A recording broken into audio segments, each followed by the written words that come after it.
Welcome to the Alternatives Mason podcast. With host Brittany Mason, Chief of Staff at Banrion Capital Management, you'll learn how to build alternatives knowledge brick by brick. Banrion Capital Management uses technology to help independent advisors scale and educate themselves on alternative investments. And since education is such a big piece of what we do, we are excited to kick off the series to dive into the nits and grits of the alternative space.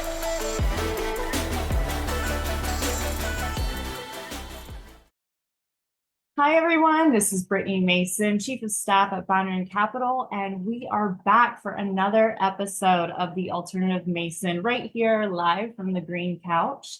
And I am very excited today to have Jamie Shulman from the Meriwether Group Capital here today, that we're going to be asking him some questions and getting to know, his story and his background a little bit better. So a little bit on Jamie's background. With over 25 years of banking experience at the Meriwether Group Capital, he brings entrepreneurial energy and strategic insight. He's known for his transformative leadership, and he excels in guiding companies to their full potential through sound strategy and financial expertise. With a background spanning commercial, middle market, and community banking, Jamie's 35 years in Seattle and Portland markets enrich Meriwether Group Capital's regional understanding. Outside of work, he also enjoys some mixology, barbecue, all right, and family time on the Pacific Coast. So excited to have you on here, Jamie. How are you today? I'm doing good, Brittany. So good to see you. Thanks very much for having me on. Thank you so much. Well, so what I like to do on the Alternative Mason is to really dig deep into your background, how you got started and, your journey into alternatives in the first place. How did you get to this spot? What were some of your early conversations? Or actually, let's start with your earliest memory with or money. We can go back all the way to childhood. How did you form your financial outlook onto the world, your earliest? Yeah, so that's a great question. So I'll start by giving a shout out to my dad, who was in community and commercial banking for 30 years. So that's the household I grew up in. We were in a banking family. My sister spent the first 10 years of her career in banking, so it's kind of in the family blood. And so my first job out of college, I was kind of deciding what I wanted to do, and tough to get a job when you don't have much on your resume. And, my dad helped me open a few doors, thankfully. And so I started my career with a small bank in Colorado out of college. And that's kind of where my lending career really started. Yes. And that was in commercial banking, you said. Yeah, I kind of grew up in the world of kind of retail, small business, commercial banking. It's kind of a natural progression. I started working with, individuals and families who needed an auto loan or a home equity loan, or, things like that. And then started working with small businesses. And it's something I really enjoyed, mostly because every entrepreneur is a little different. Really, there's no two businesses that are the same. And I always just was fascinated by how someone either starts a business or grows one. And so, I enjoyed being kind of a slice of how they became successful by providing different debt options. And, just kind of over time, I got exposed to a lot of different industries and businesses, kind of all shapes and sizes. And, that's been super rewarding for me over my career. Did you know that's what you always wanted to do? No. First of all, nobody goes to college to get a degree in banking. If that exists, I've never heard of it. Believe it or not, I actually went to college originally to become an accountant. Okay. And the reason why is a good friend of my dad's was the CPA for Steve Miller of the Steve Miller Band. Wow. And so I thought that was pretty cool. We got free concert tickets and, t-shirts and stuff like that. And then I took a couple of accounting classes in college, and I said, this is not for me. So I kind of, was a business generalist, got a marketing degree, and that's where I started my banking career. In reality, I use accounting every single day. So, it was kind of, I think I was destined to do it. But I've never heard of anyone who went to school with the goal of getting into banking, at least commercial banking. That has never existed to my knowledge. Yeah. Well, what led you to start Meriwether? Yeah. So great question. So, I spent 27 years in commercial banking. Again, kind of starting in retail, small business, commercial banking, started to work with maybe bigger clients, and in a few different geographies and a broad range of industries too. So I loved it. And, I just saw kind of over the years this population of businesses that I thought were very credit worthy, but they just kind of sat a little bit outside of a bank's credit policy or pricing policy. And, banks, I had a great career in banking, so I will never badmouth a bank. But, they're set up with their set kind of box. And if you fit within it, it's great. And if you don't, real tough to work with. Yeah. And so I just saw, my rule of thumb always before I ever presented an opportunity to my credit officer or credit committee was to ask myself, okay, if this was my money, would I lend it to this business? And if the answer was no, I probably shouldn't, take it to my credit people. But if the answer is yes, then yeah, maybe I should, consider that. And so that was kind of my feeling of when we started Meriwether Group Capital is okay, in part, I'm putting my own money in this and dollars of people that I know really well. We ought to be making really good credit decisions. But I believe that there's a universe of businesses that are just kind of outside a good fit for a bank, but that doesn't by any means make them a bad borrower. It just means someone needs to spend, the right level of attention with these companies. They need to get paid for the risk too. And there's Right. an element of creativity that just, no surprise, doesn't really fit in the banking world, but absolutely applies to lending that we can then leverage and provide exceptional service then for our borrowers as a result.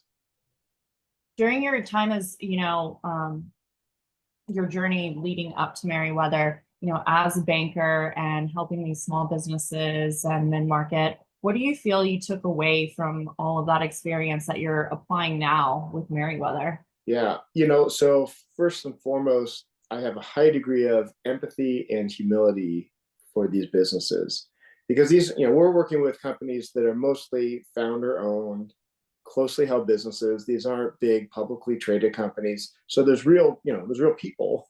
Not that there's not in other companies, but there's real people behind these. And they've all been on a journey that has had its ups and downs, almost every case. And so Mhm. trying to put myself in the shoes of the entrepreneur who is trying to grow, needs access to capital, they have a good product, but they just need kind of a push, or sometimes we say putting a little gas on the fire to help them grow. This is what I observed through my banking career is, this is kind of a consistent theme amongst entrepreneurs.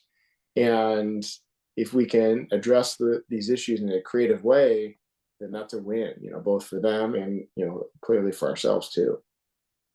And how do you build rapport with them, or what is your strategy or your approach of building, that relationship with your clients? Yeah, so we always try to put ourselves in kind of that circle of trusted advisors. So, at the end of the day, we're a one-trick pony. We make loans. That's all we do.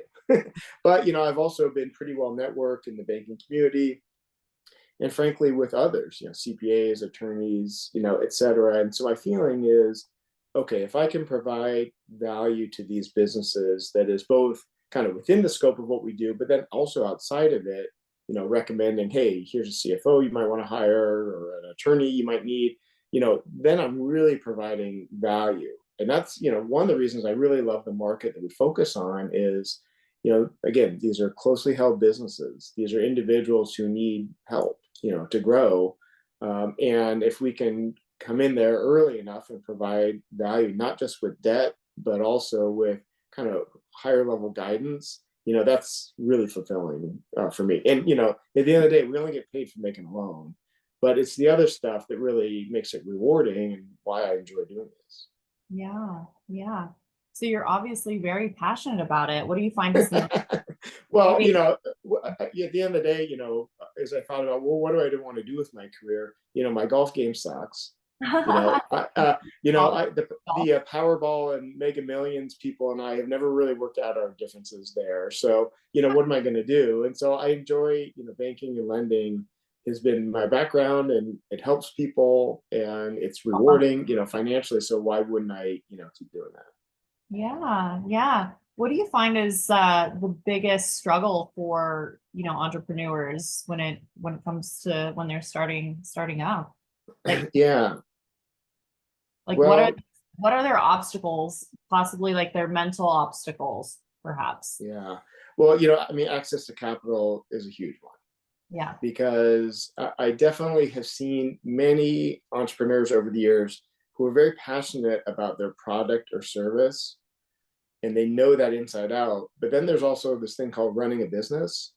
Mhm. And sometimes that's totally independent. And I've seen very passionate entrepreneurs really not know how to scale up a business or really, have good kind of fiscal good sense. And sometimes that's at the cost of a business not succeeding.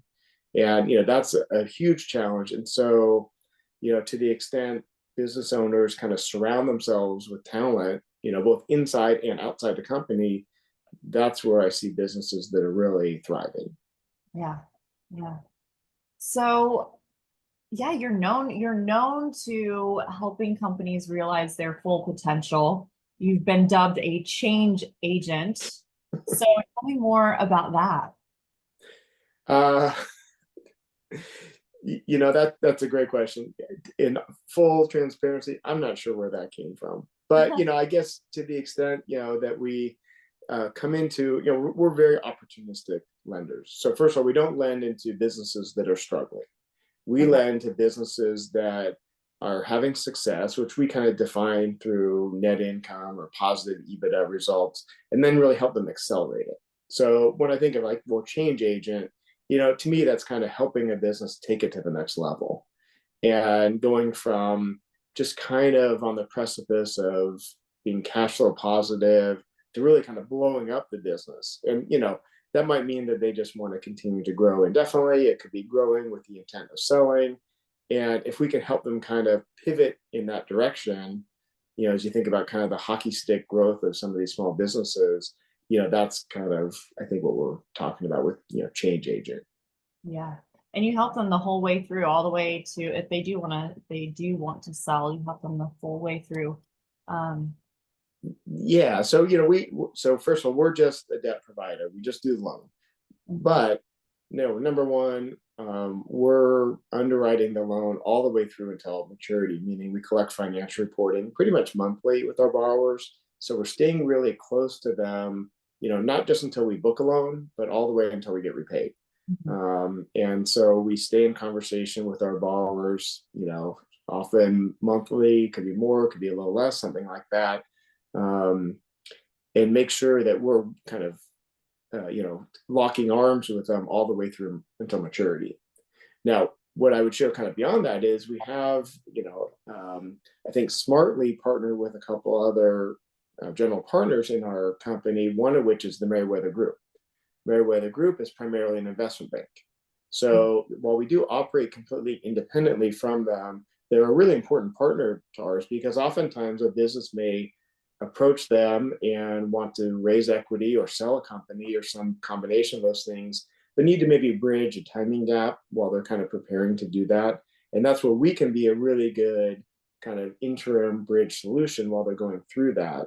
And so that's kind of how we can help them, both directly and indirectly through the whole kind of the entrepreneur's journey is, we say a lot of, and that might mean, a handoff from Meriwether Group Capital to, another entity. But we're super proud to be able to do that. And, for the entrepreneur, it does provide kind of that one-stop shop of helping scale up all the way through an exit. Yeah. Yeah. So I love the name Hero Fund. Tell me more about the Hero Fund and the meaning behind it, and your goals with it. Yeah, so that was probably a late night brainstorming session with my other two partners. At Meriwether Group, which has been around for 20 years, and they're really, like I said, a really important partner of ours. They're all about the hero's journey and Yeah. kind of being empathetic and showing humility for entrepreneurs as they go from startup all the way through an exit. And it is a journey, and we consider these people heroes. And so as we were creating, our fund, we thought, okay, what better name to attach ourselves to than kind of the hero, because that's who that's the entrepreneur, that's who we're trying to help out. I love that. I love that. Love the name and love the meaning behind it.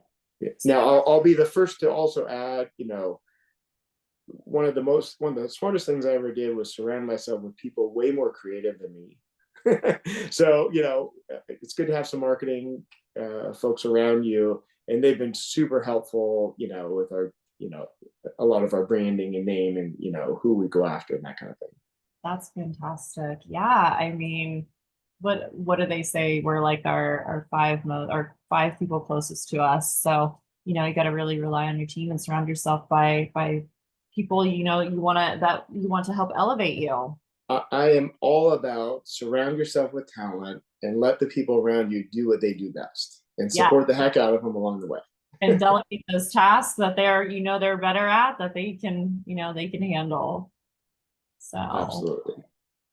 well, I know that you enjoy mentoring so much and you're amazing at it, and coaching these new entrepreneurs. Is there a piece of advice that you feel you give often over and over again to these new entrepreneurs that are coming in? Yeah, I mean, it's exactly what we just talked about. It's surrounding yourself with the people that are going to really help you, because I think entrepreneurs always have a strength, or otherwise they wouldn't have gotten to me in the first place. But there's, I think, a limitation to that in many cases, or there's kind of a focus. Is it all about their product or service? Is it their clients? Or is it really kind of running and scaling a business, which, is often totally different? And that's kind of where I try to, with empathy, kind of help them with, okay, you need to separate some of these thoughts and make sure you have the people around you, whether it's inside your organization or outside of it, that can really help you do that. Something that I just kind of think about sometimes is oftentimes businesses approach me that are much more bankable than they think they are. And, a lot of times they don't know. They don't know how to read their own financials, or maybe what's important about them. And, I'll be the first to tell a business, hey, if you can get a less expensive option through your current bank or through another lender, you should do it, because we have no problem finding loans. So I'm not here to just kind of gouge people. But, that's kind of what I'm thinking about too, in terms of being able to be a good mentor, is often helping them realize, hey, you're a pretty strong company. You might not think it, but here's my evidence of that, and what you should. Here's exactly what you might say to your bank or to another lender to help you make sure you're getting the best outcome possible. Truly looking out for the best interest of your clients.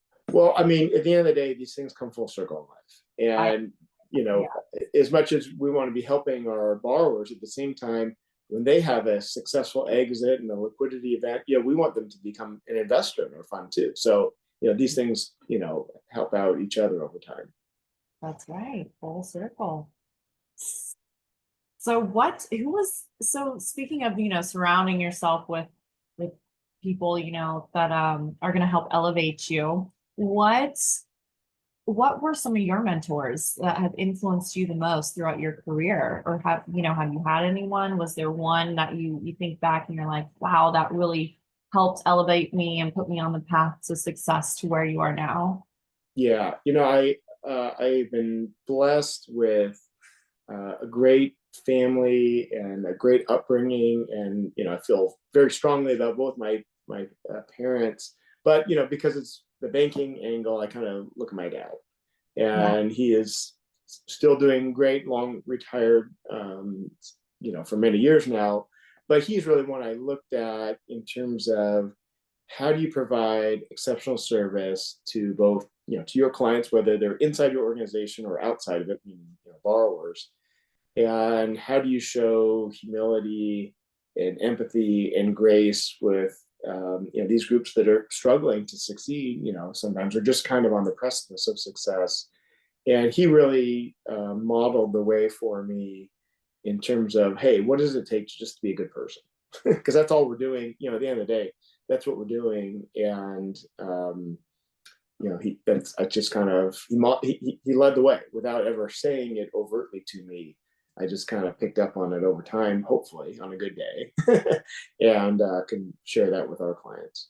That's awesome. I'm so glad that you had that upbringing, and you can rely on your father and stuff. That's so special and important too. Are you doing anything? You have children, right?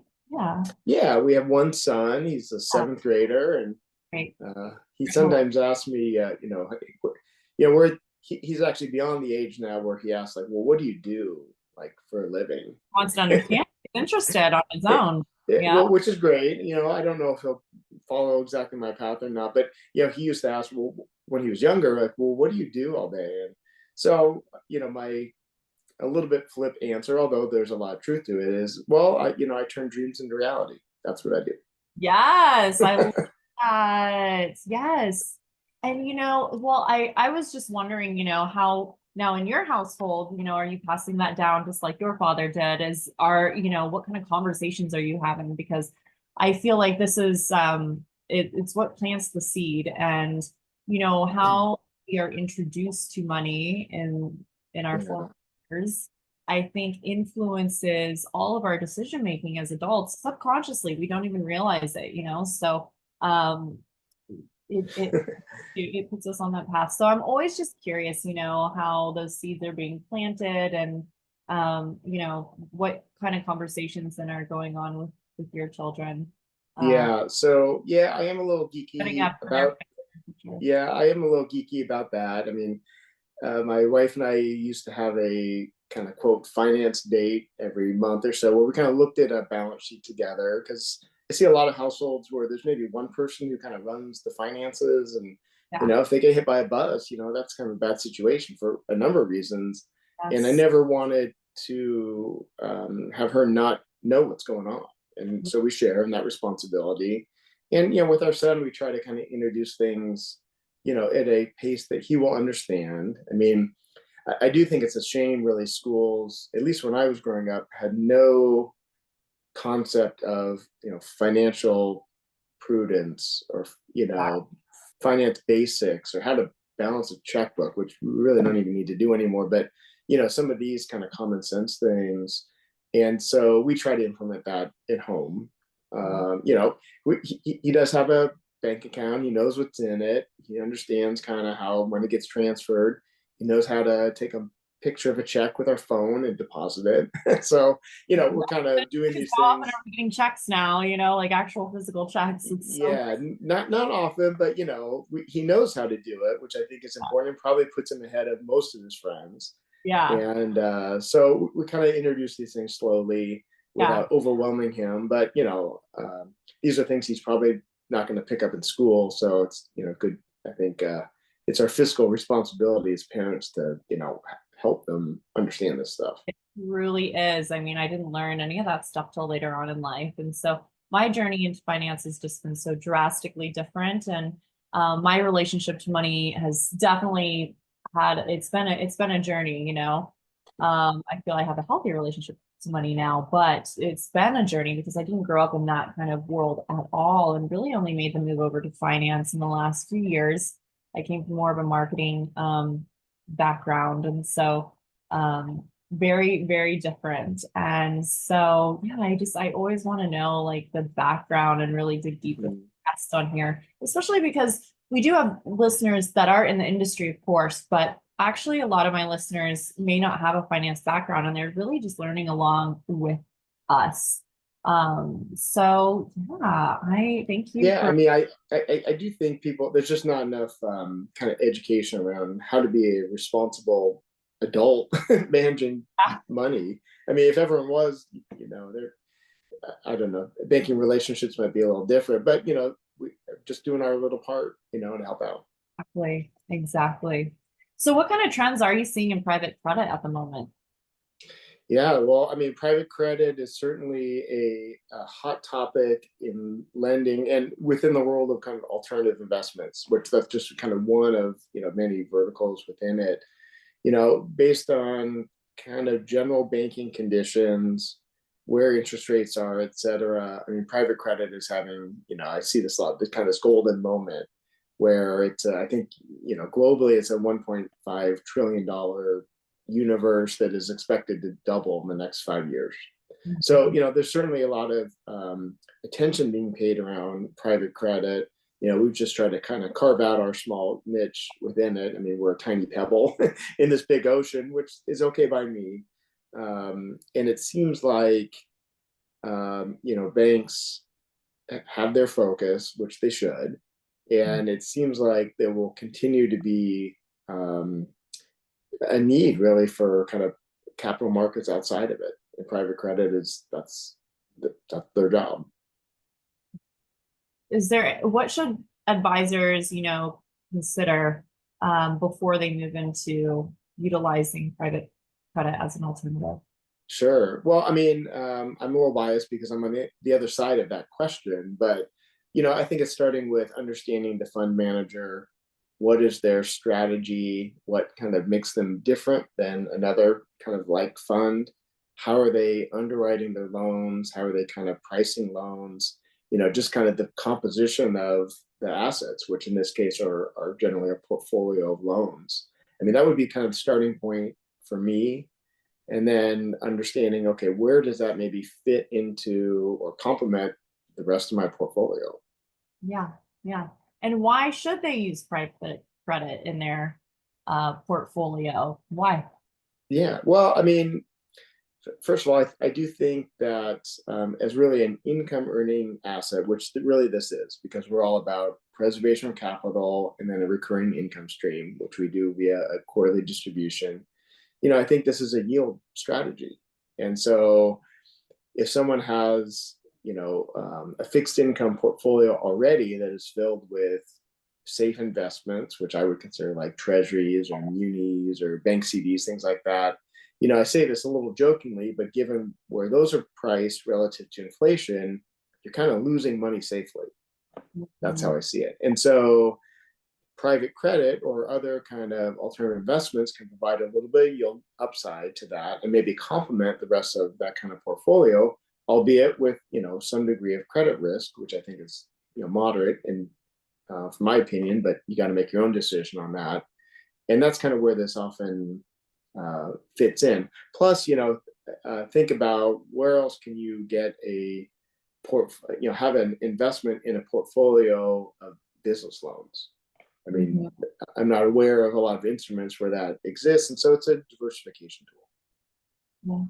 Yeah. Plus, I guess one more thing I would add to that too. We have a number of investors in our funds that come from a very entrepreneurial background too, and so they, as we tell kind of our story, I think it resonates with them in terms of they reflect back on starting a business, struggling, trying to find debt to help it grow, fortunately having a successful exit, at some point along the way. And so in part, I think the value of supporting other entrepreneurs is what resonates with, an investment like this. Paying it forward and it's good. Yeah. And getting a good return while you're doing it, which there's nothing wrong with that. Exactly. And so how do you foresee the traditional, 60-40? It's changing. I mean, how do you foresee that changing with now alternatives being utilized more? Yeah. So, I'm not an RIA. So I am cautious about giving advice. People need to make their own decisions. But, just from my interactions with the investment advisor kind of the world, it seems like alternatives have a place in it. Mm-hmm. What percentage that is totally up to the investor and their advisor to kind of work with them on. But it seems like there's a place for it, and I think there's a growing trend of accessibility to help kind of the smaller investor versus just large institutions have access to these kinds of things, which I think is a great way to go. And frankly, our partnership with Banrion Capital, Mammoth Technology, et cetera, these are things that kind of help break down the barriers to accessibility for investors so they have the same access to stuff that larger ones do. Yeah, we're really excited about it. We're really excited about the relationship and the launch of our technology and everything and how that's going to change, the way advisors access alternatives. So could you share a success story, or maybe a favorite experience that you've had where you've had success in private credit with clients? I'll share a very recent one, although I don't want to steal their thunder, so I'll kind of maybe put a teaser out there and people can do Okay. their own research. So, first of all, we, with our borrowers' permission, we post press releases primarily on LinkedIn of pretty much all of our new loan partnerships. So they're okay with it. So we kind of publicize these things, and so the public can find them through my LinkedIn page or our company one. And we did a loan maybe a year and a half ago back with a golf footwear apparel company. It was just kind of they were just at that inflection point of success, needed working capital to help them grow. Their shoes are fantastic. I wear them, so I'm a brand ambassador, I guess. Although I haven't really seen my handicap improve as a result, but they're comfortable, so they do help me. And they were just kind of in this hockey stick growth mode. Fast forward, they paid us off in full just this past week. Concurrently, they just signed a endorsement deal with a major PGA professional. It literally just got launched and was announced on LinkedIn, I think yesterday or today. So I'll stop there because I think people with, kind of wet your whistle, you can go find it on LinkedIn. You'll see the story. We pushed it out through, our LinkedIn page. And, that makes me feel great because, it was a good relationship with the borrower, with ourselves, with our investors, and it helped them really accelerate their growth. And they're on the precipice of great things. And again, I'm not going to steal their thunder. You can find it, but that's the reason I do what I do. That is so exciting. Congratulations to them. Well, thank you. Guys, that's so exciting. So what, let's see, sorry, it was I had it on the tip of my tongue. Yeah, well, what, I know you're involved with a lot of charity work. Could you tell me more about some of the charity work that you're involved with and how that's, shaped your community engagement with, in leadership with the industry? Yeah, thank you very much for asking. Again, probably because of my upbringing, I think this was maybe through osmosis that I got this feeling in my head, but I'm a big believer that anyone who spends time in the for-profit world needs to spend at least a little bit of time in the nonprofit world. Mostly it's the right thing to do. That's why people should do it. I agree. And, fundraising with a nonprofit, that's really hard work.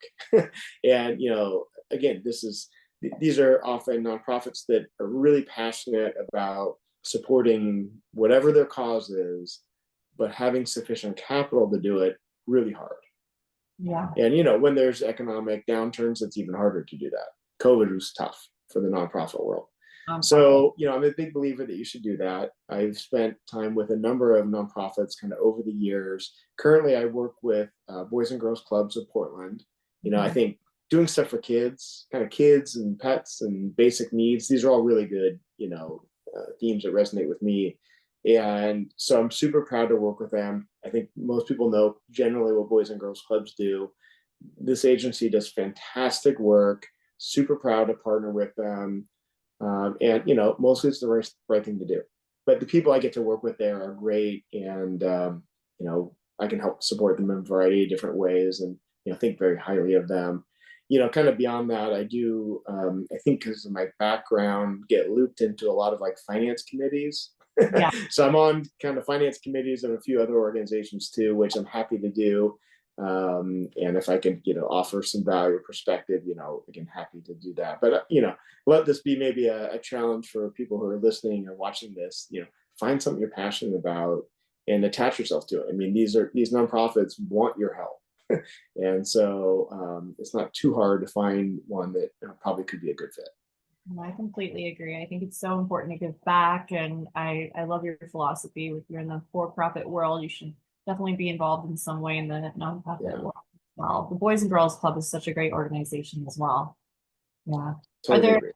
others that you enjoy being part of? Like, I've been on boards or committees of others. That's kind of the one for me right now. But I think it's easy to spread yourself a little too thin, and So that's the one for me. Yeah, love it.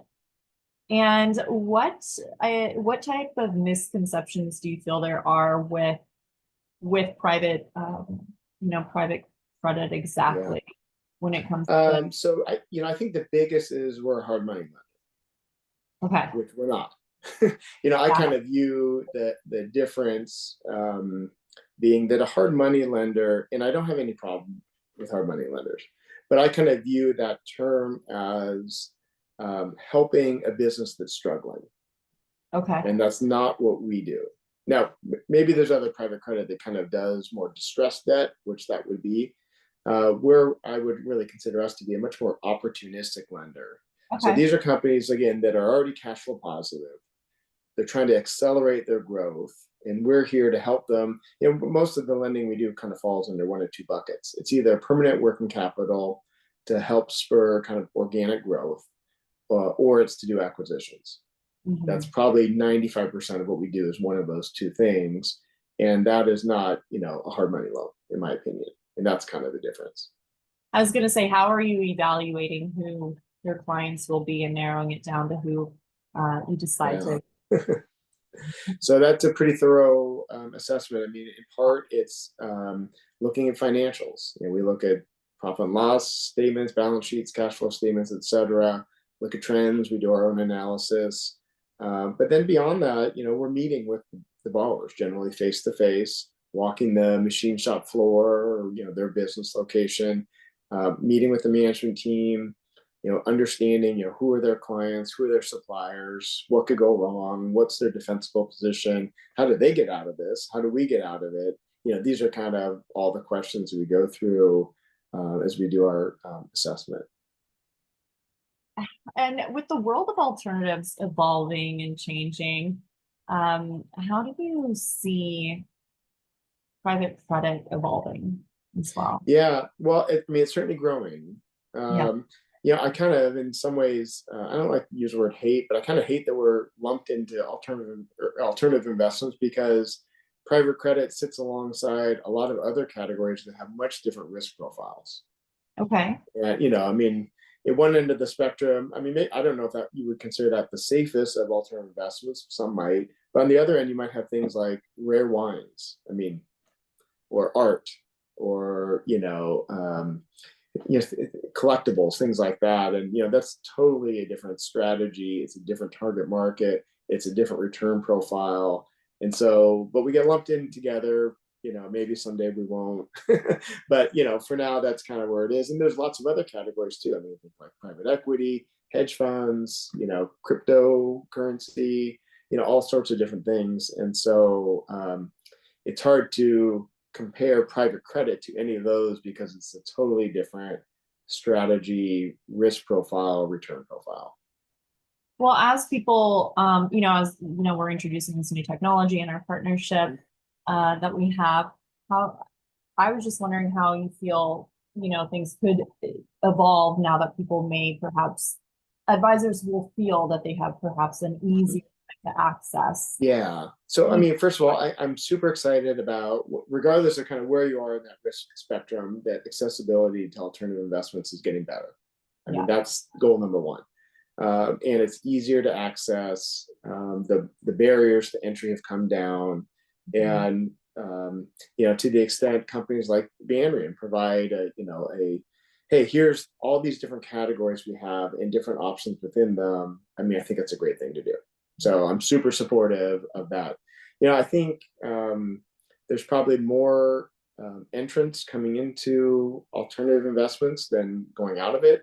When I kind of think specifically about private credit, this still feels like a growing category, albeit differently depending on where you are in the kind of the size range. It's a space we play in, which is really the lowest end of debt. We kind of do things under $5 million typically. There's just not a lot of players in that space, which we're obviously happy about because we have less competitors.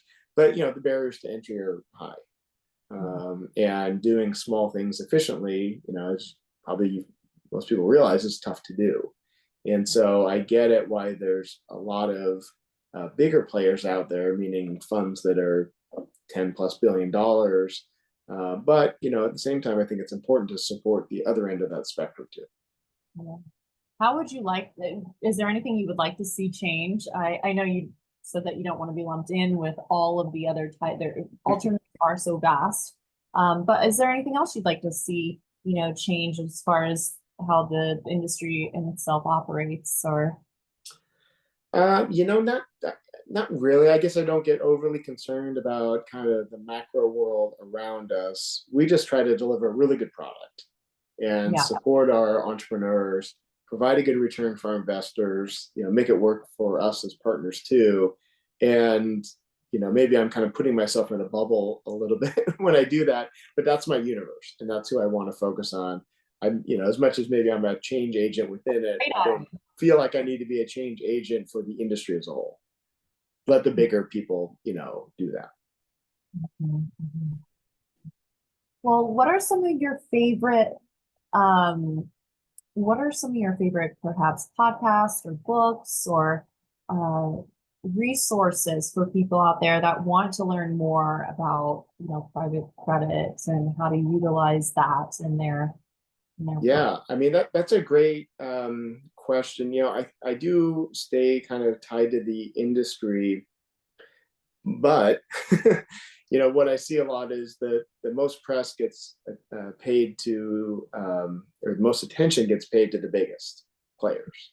So in kind of the world that I swim in, there isn't a lot, and maybe that's that's frankly why I enjoy talking to you, doing other things like this. Frankly, I think a great resource, frankly, is your website, which you should plug because that gives, an introduction to kind of the whole world of alternatives. And that's across the spectrum. I fit in one vertical at one end of the spectrum, and, we're a one-trick pony, in that regard. So there aren't, frankly, a lot of great resources. But, I also feel it's my kind of fiduciary responsibility, certainly with our investors, that I'm a one-on-one resource. So when people have questions, I don't point them to a website or something. I'm having a conversation with them. And that's the industry resource I try to provide. Yes, Banrion, we're very keen on, education for alternatives and trying to help people, specifically the advisors, to really understand how they can utilize this and take advantage of that in their portfolio. So thanks. I mean, we're really excited about this partnership. So me too. What are you looking forward to most about the future? Well, I am super optimistic. I try to always be optimistic, even when things don't look it that way. I think in the world of private credit, I do see a lot of opportunity. Our fund has a lot of capacity to grow. We have really high loan demand, so there's no shortage of interest, essentially, quote, in our product. And so we'd like to say yes as often as we can. We, continuing to build a good portfolio of borrowers that we're helping out and providing a good return to our investors in exchange. I mean, that's what it's all about. And I am pretty optimistic about this year and beyond. And of course, things will come our way that we're not even thinking about right now. But, I think there's always a need for debt. And we're pretty excited about what we provide that is a little bit unique and kind of in a boutique way. And so, I'm super excited about the rest of this year and beyond. We want to keep doing this, indefinitely. Yes. Is there anything you would like to add for our listeners? Any other? I'm exhausted. We did it. We covered it all. Yeah. All right. Well, Jamie, I really appreciate you taking the time to do this. It's always a joy to talk to you. And I know I definitely learned something today. So I hope our listeners did too. I really appreciate everyone tuning in to listen to the Alternative Mason podcast. Thank you so much. Please be sure to give Banrion Capital a follow on LinkedIn, Instagram, X, Twitter, whatever we're calling it these days, and also follow Jamie and Meriwether. So thank you again, everyone, and we will see you again next time on the next episode live from the Green Couch. The opinions expressed in this program are for general informational purposes only and are not intended to provide specific advice or recommendations for any individual or any specific security. It is only intended to provide education about the financial industry. To determine which investments may be appropriate for you, consult your financial advisor prior to investing. Any past performance discussed during this program is no guarantee of future results. Any indices referenced for comparisons are unmanaged and cannot be invested into directly. As always, please remember investing involves risk and possible loss of capital. Please seek advice from a licensed professional.